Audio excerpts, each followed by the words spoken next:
bail out. That takes courage. Or does it? It's a dangerous job, but these men have little time to think about the danger involved. Also, parachutists receive special training so that they can do their job almost as a habit, without fear. There may be little courage needed. But considerable courage may be needed to go off a high board.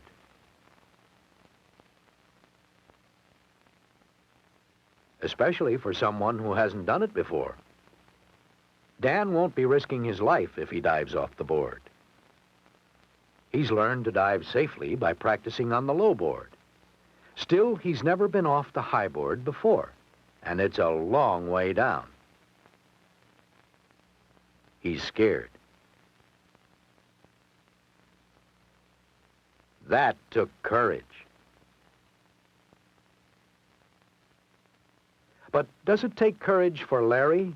He's not afraid. He's done it dozens of times before. It's not so much what you do as how you feel about it that takes courage. It doesn't take courage for Larry and Dan to swim in deep water. But what about little Keith, who's just learning? It takes courage for Keith just to put his face underwater. Common sense tells him not to go into deep water yet. Risking physical injury requires a certain kind of courage, a kind of courage which is easy to see and admire. And yet, probably the most important things we do in life require courage of another kind. Hey, Steve, did you finish those math problems Mrs. Davis gave us? Yeah, they weren't too hard. Yeah, I had to go to the dentist yesterday, and I didn't get a chance to do them. Can I copy them from you? Well, I don't know, Ken. Come on, I'd do it for you. Mrs. Davis won't know. I won't copy them exactly. Steve's afraid to say no. He doesn't want to lose Ken's friendship. But he doesn't feel it would be right to let Ken copy the homework. It takes courage for Steve to turn him down. I can't, Ken. Really, I don't think it'd be right. Doing what you think is right often requires courage. Paula isn't thinking about what's right. She's just playing. But her courage is about to be tested.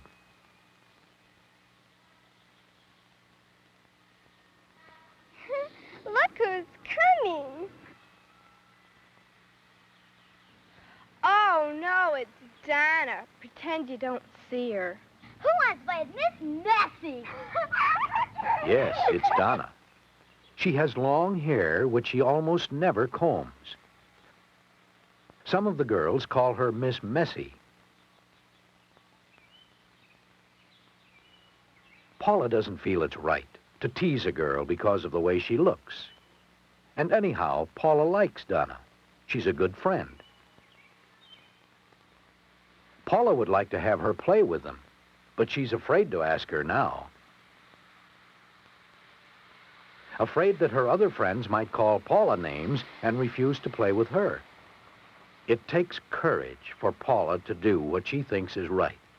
Donna, do you want to play with us? Do you want to play with us? A small thing to say, but it makes a big difference to Donna.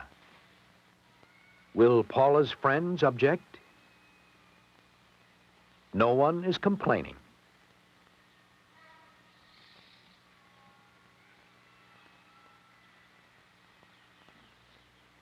It's going to be okay. Paula's glad that she had the courage to do what she thought was right.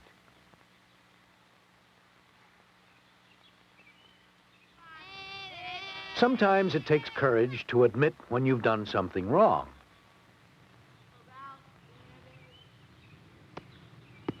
Okay. And you can do it.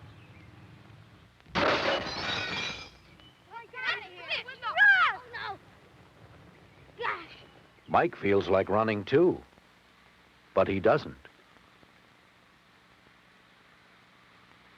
What will the owner of the house do?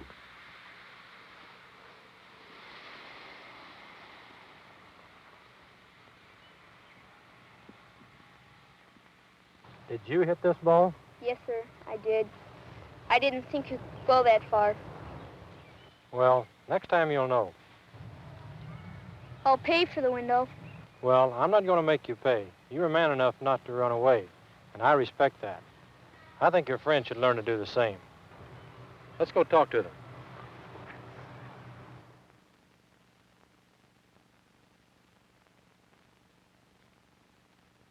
Something else that takes courage is to try new things. Margaret has agreed to learn a new dance for a play. She's having trouble with it.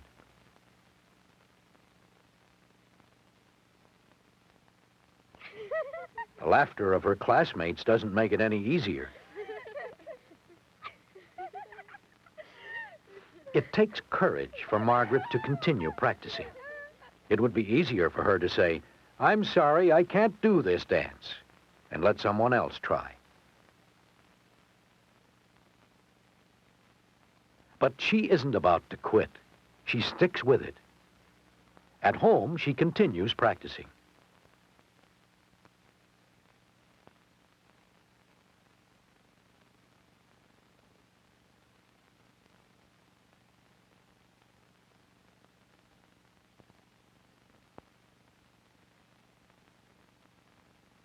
When she does the dance again, back at school, the others don't laugh. She's glad she stuck with it. The night of the performance, her courage is tested again.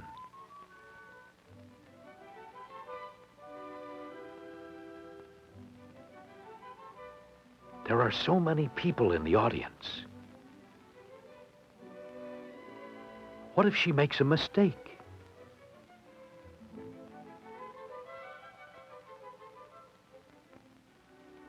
No, she can't go on. She can't. She just can't.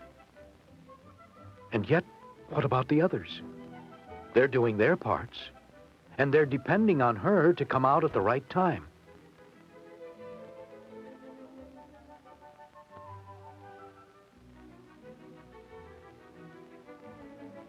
Well, she did it before in front of the class when she was afraid. Guess she can do it again.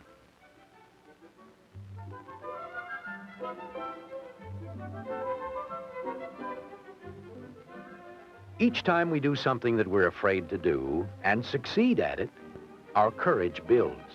We become more sure of ourselves. We become more confident that we can do things that are difficult and frightening and come out on top. You don't always have to do something that's new or difficult or dangerous to be courageous. Sometimes it takes courage to simply go on with something you've been doing. Sometimes that may mean being different from your group. The boys want Dan to play tennis with them, but Dan wants to finish his picture. They won't leave him alone, though. They need one more to make it even. Can you see how this might test Dan's courage?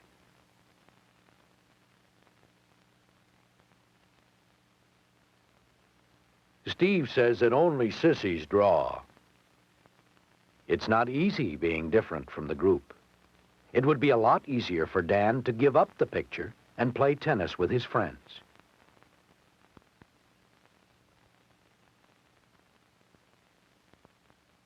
It takes courage for Dan to continue drawing. The next day, the boys are riding their bikes, and Ken thinks of a way to, well, to show what he thinks is courage. But what a way to do it. He could get hit by a car riding in the middle of the street. If you were Mike or Dan or Steve, would you take Ken's dare? Would you risk your life just to prove how brave you are? This is no longer courage, but foolhardiness. Common sense tells us that facing danger is not always the thing to do. It's not always smart to do what someone else might call being brave. On the other hand, remember that there are many times in our everyday lives when we are faced with situations that may be difficult, perhaps frightening, situations where we must act courageously to do things that are important to us. Each time we act in a courageous way, we gain in our ability to overcome difficult situations whenever we meet them.